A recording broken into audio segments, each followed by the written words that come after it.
ആയോൾ ഇസ്മിഷയുടെ ഞാനിന്ന് പറയാൻ ഉദ്ദേശിക്കുന്നത് ഡിസംബർ 25 ക്രിസ്മസ് ആഘോഷിക്കുന്നത് മറ്റുള്ള മതങ്ങളിൽ നിന്ന് കടമെടുത്തിട്ടാണ്, അവരുടെ ആചാരം കടമെടുത്തിട്ടാണെന്നൊക്കെയാണ് ഈ ഏത്തിസ്റ്റുകളുടെ ഒരു പ്രചാരണമുണ്ട്, ദുഷ്പ്രചരണമുണ്ട്. അതിനെക്കുറിച്ചിട്ടുള്ളതാണ്.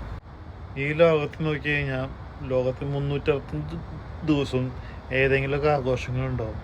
അതെല്ലാം ഏതെങ്കിലും ദിവസത്തിൽ കത്തോലിക്കരുടെ അല്ലെങ്കിൽ ക്രിസ്ത്യാനികളുടെ ആഘോഷമായിട്ട് ഒരു ദിവസം വരുന്നുണ്ടാവും.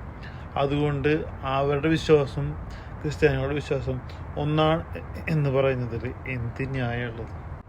റോമിൽ ഡിസംബർ 25 ക്രിസ്ത്യൻസ് ക്രിസ്മസ് ആഘോഷിച്ച് തുടങ്ങിയതിന് ശേഷമാണ് ആ ഡേറ്റിൽ കൃത്യമായിട്ട് പാഗൻ ഫെസ്റ്റിവൽ വെച്ച് കൊണ്ടിരുന്നത്.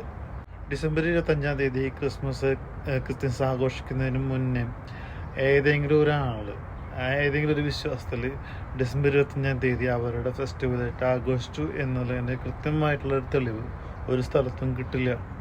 അതിനുശേഷം ഒരു 10-20 കൊല്ലത്തിന് ശേഷം, അല്ലെങ്കിൽ 30 കൊല്ലത്തിന് ശേഷം, അല്ലെങ്കിൽ 100 കൊല്ലത്തിന് ശേഷം ഒക്കെയാണ് റെക്കോർഡ്സ് ഉള്ളത് അങ്ങനൊരു ആഘോഷം ഉണ്ടായിരുന്നു എന്ന് പറഞ്ഞിട്ട്. അപ്പോൾ അതിന് നമുക്ക് എന്താ മനസ്സിലാവുന്നത്? ക്രിസ്ത്യാനികൾ ആദ്യം ആഘോഷിച്ച് തുടങ്ങിയ ഡേറ്റിൽ മറ്റുള്ള ആൾക്കാർ അവരുടെ വിശ്വാസം വെച്ച് അവർ ആഘോഷിക്കുന്നു. അങ്ങനെ വരുമ്പോൾ ആദ്യമായിട്ട് ആഘോഷിച്ച ക്രിസ്ത്യാനികളല്ലേ, അപ്പോൾ അവരുടെ അല്ലേ കൂടുതൽ നമ്മൾ പ്രയോറിറ്റൈസ് ചെയ്യേണ്ടത്. അതിനെയാണ് സത്യമായിട്ട് മനസ്സിലാക്കേണ്ടത്. അതല്ലാതെ മറ്റുള്ളവരുടെ വിശ്വാസത്തിൽ നമ്മൾ കടമെടുത്തെന്ന് പറയാൻ പറ്റില്ലല്ലോ. നമ്മുടെ വിശ്വാസം ഫോളോ ചെയ്ത്, ക്രിസ്ത്യാനികളുടെ വിശ്വാസം ഫോളോ ചെയ്ത് മറ്റുള്ളവരും ആ ഡേറ്റ് തന്നെ തിരഞ്ഞെടുക്കാൻ തീരുമാനിച്ചു. അത്രയേ ഉള്ളൂ.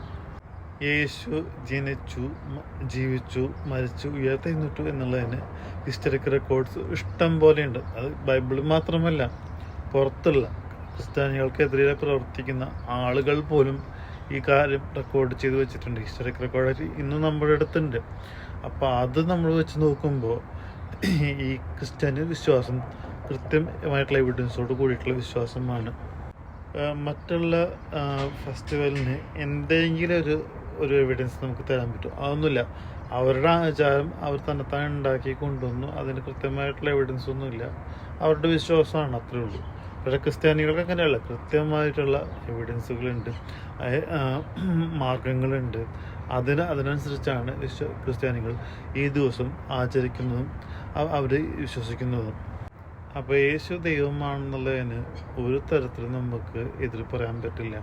പറയേണ്ടവർക്ക് എന്തു വേണമെങ്കിൽ പറയാം. നാക്കിന് ഇല്ലില്ലാത്ത ആളുകളാണ് എന്തു വേണമെങ്കിൽ പറയാം. ഈശോ നമുക്ക് ആരാധിക്കാൻ, സ്നേഹം, കൃപ, 10 ഹല്ലേലൂയ മറിയം.